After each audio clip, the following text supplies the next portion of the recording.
Hello बच्चों, कैसे हो आप सब।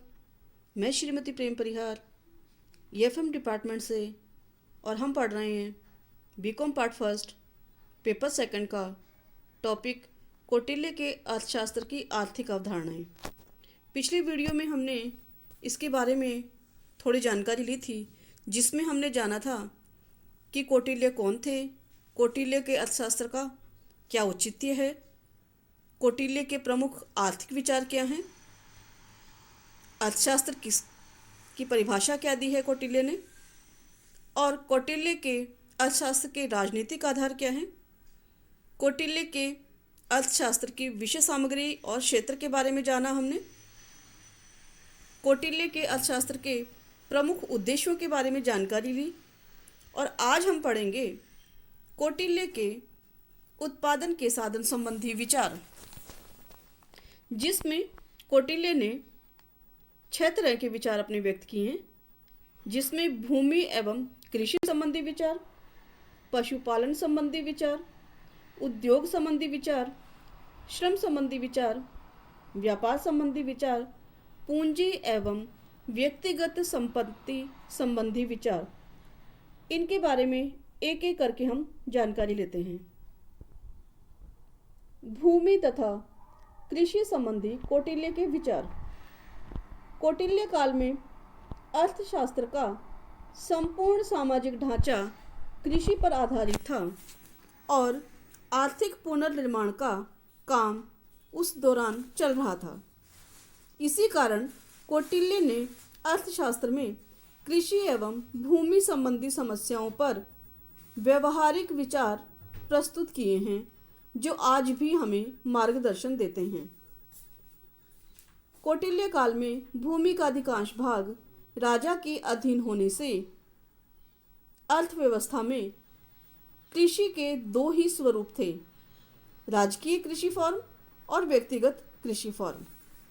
राजकीय भूमि अथवा राजकीय कृषि फॉर्म कौटिल्य के अनुसार राजकीय भूमि पर श्रमिकों, दासों अथवा बंदियों को कार्य पर लगाकर उनसे कार्य करवाने का दायित्व कृषि अध्यक्ष का था। कृषि कार्य में सरकारी यंत्रों एवं उपकरणों का प्रयोग होता था। कृषि अधीक्षक या सीताध्यक्ष जिसे हम कहते हैं, उसका ये काम था कि हल, औजारों, बैल, उपकरणों की कमी से खेती का काम न रुके। सरकारी भूमि को बटाई पर देने की व्यवस्था भी थी। जो किसान अपनी ओर से बीज, बैल और औजार लाते थे, वह कृषि उपज का आधा भाग तथा कृषि उपकरण, बीज, बैल आदि यदि सरकार द्वारा दी जाती थी तो उसे कृषि उपज का 1/3 भाग या 1/4 भाग लेने का अधिकार होता था। व्यक्तिगत कृषि फॉर्म, जिसे हम निजी कृषि भी कहते हैं, जो किसान अपनी निजी खेती करते थे, उन्हें अपनी कृषि उपज का 1/6 भाग यानी उपज का 6वां हिस्सा कर के रूप में देना पड़ता था। दान में दी गई भूमि पर कर नहीं लगता था। सरकार द्वारा भूमि संबंधी लेखा जोखा और आंकड़े रखने के लिए किसानों पर अधिकारी, नियामक आदि लगाए जाते थे। कृषि उत्पादन को बढ़ाने और कृषि क्षेत्र विकास के लिए अनेक योजनाएं भी उस काल में थी। सिंचाई, यद्यपि कृषि का अधिकांश भाग वर्षा पर निर्भर करता था, फिर भी तालाबों, कुओं, नहरों आदि से सिंचाई की व्यवस्था कर उत्पादन बढ़ाने का प्रयास किया जाता था। राज्य सिंचाई के अलग अलग साधनों के अनुसार सिंचाई कर का निर्धारण होता था। राज्य सरकार का काम बांध निर्माण करना, बांधों से सिंचाई की अतिरिक्त आय जो होती थी वह सरकार की होती थी, राजा की होती थी। बांधों को नुकसान पहुंचाने वाले व्यक्तियों के लिए कठोर दंड की व्यवस्था भी की गई थी। कृषि भूमि का विस्तार। कृषि उपज बढ़ाने हेतु कौटिल्य ने अपने अर्थशास्त्र में जंगलों को साफ कर, ऊसर भूमि को साफ कर कृषि क्षेत्र का विस्तार करने का तरीका बताया है। जनपदों की स्थापना, जंगलों को साफ करके उससे प्राप्त भूमि पर जनपदों की स्थापना करने, जनसंख्या को बसाने और बसने वालों को कृषि कार्य के लिए पर्याप्त भूमि उपलब्ध कर कृषि साधनों तथा सरकारी आय को बढ़ावा देने के लिए अनेक योजनाएं बनाई गई थी। पशुपालन संबंधी विचार। चाणक्य ने अर्थशास्त्र में पशुपालन के संबंध में न केवल विभिन्न प्रकार की पशु नस्लों का उल्लेख किया है, वरन सरकारी पशुओं को चराने वाले ग्वालों की मजदूरी का निर्धारण करने तथा पशुओं के खाने पीने के प्रबंध में क्षति पहुंचाने वालों के विरुद्ध कठोर कानून की व्यवस्था भी की है। पशुओं की बीमारी से रक्षा करने हेतु वैद्य तथा उनकी सुरक्षा हेतु अतिरिक्त सेना होती थी। हाथी को मारने पर कठोर दंड की व्यवस्था की गई थी। उद्योग संबंधी विचार। उद्योग संबंधी विचार में यह बताया गया है कि अधिकतम उत्पादन करना, अधिकतम राज्य आय उत्पन्न करना और अधिकतम जनहित का काम करना, ये प्रमुख आर्थिक नीति संबंधी तथ्य होते हैं। इन पर ही राजा को ध्यान देना चाहिए। उद्योगों को दो श्रेणियों में विभाजित किया गया था। बड़े उद्योग, बड़े उद्योगों के अंतर्गत खानों, सागर, खनिजों तथा नमक उद्योग को लिया जाता था। कौटिल्य के अनुसार जिस खान से बहुत अधिक श्रम लगता हो और बहुत अधिक व्यवस्था करनी हो, उसे उत्पादन के एक निश्चित भाग अथवा एक निश्चित किराए पर दे देना चाहिए तथा जिन खानों की व्यवस्था एवं व्यय कम हो, उन्हें राज्य को स्वयं संचालित करना चाहिए। लघु उद्योग।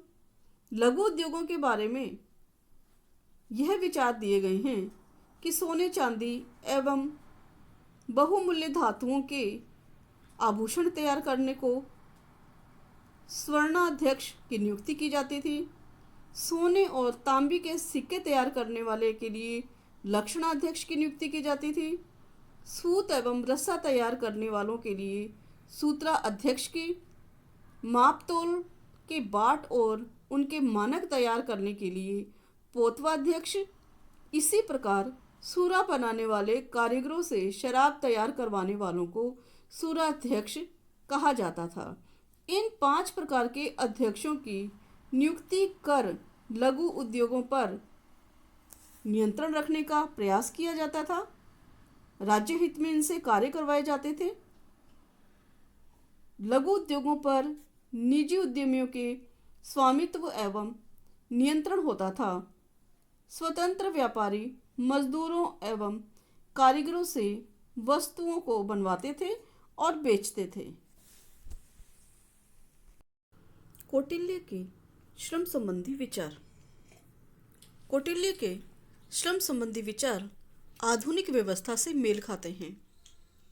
उन्होंने लिखा है कि जो लोग षड्यंत्र कर कारीगरों के काम का स्तर गिराएंगे, उनकी आमदनी में बाधा पहुंचाएंगे अथवा उनके उत्पादनों की खरीद बिक्री में बाधा डालेंगे, उन पर 1000 पण का जुर्माना होगा। कौटिल्य के अनुसार मजदूरी के भुगतान में आपस में तयशुदा मजदूरी देनी होगी। मजदूरों को उसे स्वीकार करना होगा।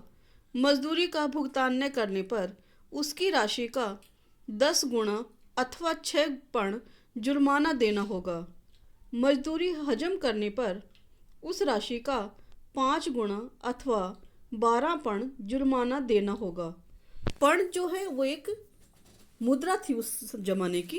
तो श्रम के संबंध में, मजदूरी के संबंध में भी कौटिल्य के अर्थशास्त्र के अंदर विभिन्न प्रकार के विचार रखे गए हैं। राज्य कर्मचारी को काम करते हुए मृत्यु हो जाने पर उसके पुत्र अथवा पत्नी को वेतन आदि दिए जाने का भी प्रावधान था। जैसा कि आज के टाइम में भी हो रहा है कि राज्य कर्मचारी अगर काम पर रहते हुए मर जाता है, ख़त्म हो जाता है, तो उसके पुत्र या पत्नी को उसकी जगह नौकरी भी देते हैं, पेंशन भी देते हैं। तो ये प्राचीन काल की व्यवस्थाओं से ही हमने सीखा है। स्त्री श्रमिकों को अपने जीविकोपार्जन हेतु कार्य करने की दशा में उचित मजदूरी और वेतन दिए जाने का प्रावधान था। साथ में पर्दे में रहकर काम करने वाली महिला श्रमिकों को और जिनके पति विदेश गए हों, जो विकलांग हैं या अविवाहित हैं या अपना स्वयं का पेट भरने के लिए काम करे, तो कार्याध्यक्ष उसे सूद कतवाने का काम करवाएंगे और उनसे सत्कार पूर्वक व्यवहार किया जाएगा, यानी कि उचित व्यवहार किया जाएगा। इस जमाने में भी श्रमिक संघ को मान्यता थी, यानी श्रम संघ जो है हमारे प्राचीन काल से चले आ रहे हैं। कौटिल्य के समय में श्रम संघों का निर्माण प्रारंभ हो गया था। अतः श्रमिक संघों के लिए नियमों के अंतर्गत कार्य करने के आदेश दिए गए थे और नियमों के उल्लंघन कर कार्य करने पर दंड के प्रावधान थे। अर्थशास्त्र में कुछ संघों का उल्लेख किया गया है, जिसमें बढ़ईगिरी संघ, खनन कामगार संघ आदि प्रमुख हैं। इन श्रमिक संघों को मजदूरी निर्धारण, कार्य के विभाजन तथा श्रमिकों की सामूहिक समस्या को निपटाने का काम करना होता था। अनुबंध के अभाव में कई बार खेतीहर को उसकी फसल का, पशुपालक को उसके घी का, व्यापारी को उसके बिक्री का 10वां भाग राज्य को देना होता था। दासों पर अत्याचार को रोकने की दृष्टि से भी अनेक प्रकार के नियम बनाए गए थे। कुल मिलाकर के उस समय में भी श्रम के संबंध में आदर्श और उचित विचार कौटिल्य के अर्थशास्त्र में बताए गए हैं। व्यापार संबंधी विचार। क्रय विक्रय का कार्य व्यापार का आधार होता है। यह कार्य प्रमुख लोगों की साक्षी में होने का विधान था। वस्तु के मूल्य निर्धारण के संबंध में उल्लेख किया जाता था। खेत, बाग, तालाब आदि का मूल्य गांव के मुखिया और अन्य बड़े बुजुर्ग पुरुषों के सामने नीलामी पद्धति से उनकी हैसियत के मुताबिक नियमानुसार और उचित मूल्य तय किया जाता था। मुद्रा व्यवस्था। क्रय विक्रय का कार्य मुद्रा के उपयोग से सुविधाजनक हो जाता है। इस कारण कौटिल्य ने मुद्रा के 2 कार्य विनियमन का माध्यम तथा कोष में धन संग्रह का विधिग्राह्य माध्यम, ये मुद्रा के 2 कार्य बताए हैं। प्रमाणिक सिक्का, जैसा मैंने पहले भी कहा, पर्ण होता था उस समय। प्रमाणिक जो उसका सिक्का था, जैसे आज का रुपया है, उस समय पर्ण होता था, जो पूर्व निर्धारित चांदी, तांबा, शीशा आदि के मिश्रण से बनाया जाता था। यह स्वर्ण विनिमय मान का ही एक प्रारंभिक रूप था, क्योंकि सांकेतिक सिक्कों का मूल्य स्वर्ण में निर्धारित होता था। यानी मुद्रा व्यवस्था थी उस समय भी। स्पष्ट है कि कौटिल्य काल में मुद्रा व्यवस्था सरल और सुविधाजनक तथा लोचदार थी। मापतोल की अनेक प्रणालियों का उल्लेख कौटिल्य के अर्थशास्त्र में किया गया है। मापतोल के बाटों पर चिन्ह लगे होने तथा उनकी जांच अधिकारी के लिए एक विशेष प्रकार का अधिकारी नियुक्त होता था, जो उसकी निगरानी करता था, जांच करता था, चिन्ह लगाता था। उसे पटवाध्यक्ष कहते थे। हीरा तोलने की इकाई को तंडुल कहा जाता था। इस प्रकार हर एक चीज के लिए अलग से अधिकारी की नियुक्ति होती थी। वस्त्र की लंबाई मापने, तराजू आदि के लिए भी विभिन्न प्रकार के प्रावधान किए गए थे। बाजार संगठन। कौटिल्य के अर्थशास्त्र में तत्कालीन बाजार व्यवस्था का विवेचन किया गया है। थोड़ी सी चोर बाजारी करने पर दुकानदार दंड का भागी होता था। यदि किसी कार्य से अधिक लाभ मिलता है और उससे प्रजा को नुकसान होता है तो राजा इस प्रकार के कार्य को करने से मनाही कर सकते थे। लाभ का नियम। कौटिल्य के अर्थशास्त्र में स्थानीय उत्पादित वस्तुओं पर 5% तथा विदेशी वस्तुओं पर 10% का लाभ लेने का विधान बताया गया है। वस्तु बाजार में अतिरिक्त स्थान पर बेचना वर्जित होता था। कोई भी व्यक्ति निर्धारित लाभ से अधिक लाभ नहीं ले सकता था। यानी कि प्राचीन काल में भी एक बाजार या स्थान बनाया गया था निश्चित, वहीं आपको वस्तुएं बेचनी थी, वहीं आपको विक्रय करना था और तय नियमों के अनुसार, तय लाभ के अनुसार आपको काम करना होता था। अगला है व्यक्तिगत संपत्ति के संबंध में विचार। व्यक्तिगत संपत्ति के संबंध में कौटिल्य द्वारा अनेक तरह के विचार और नियम बनाए गए थे, जिसमें जिस पुरुष की संपत्ति के साक्षी नहीं मिलते हैं पर वह उसका लगातार भोग करता आ रहा है, तो यह बात ही उस संपत्ति का उस पर अधिकार देने के लिए पर्याप्त होती थी। कोई साक्षी नहीं है लेकिन वह उसका उपभोग कर रहा है तो वह संपत्ति उसी की मानी जाती थी। दूसरा नियम यह बताया गया है, जो व्यक्ति दूसरों द्वारा भोगी जाने वाली अपनी संपत्ति का 10 साल तक प्रभाव नहीं करता है, 10 साल तक उसकी निगरानी ही नहीं करता है, उसको ध्यान ही नहीं देता है, तो वह संपत्ति जो उसका उपभोग कर रहा है उसी की मानी जाएगी। व्यक्तिगत संपत्ति का अधिकार पूर्णतः अनियंत्रित नहीं था, पर उस पर सरकार के नियंत्रण का विधान था। व्यक्तिगत संपत्ति के क्रय विक्रय का अधिकार भी प्रत्येक व्यक्ति को नहीं था, केवल करदाता व्यक्ति ही संपत्ति को बेच सकता था। जो भूमि दान में मिली हो वह भूमि केवल ऐसे ब्राह्मण को ही गिरवी रखी जा सकती थी, बेची नहीं जा सकती थी। मृत्यु पर संपत्ति का बंटवारा। माता पिता दोनों अथवा केवल पिता के जीवित रहते हुए पुत्र और पुत्रियों को संपत्ति में अधिकार नहीं था। पिता की मृत्यु पर ही पुत्र संपत्ति का बंटवारा करने के अधिकारी होते थे। जिस संपत्ति का कोई अधिकारी नहीं होता था उस संपत्ति को राज्य अपने अधिकार में ले लेता था। यानी व्यक्तिगत संपत्ति के संबंध में स्पष्ट निर्देश और नियम बनाए गए थे। कौटिल्य के ऋण एवं ब्याज संबंधी विचार।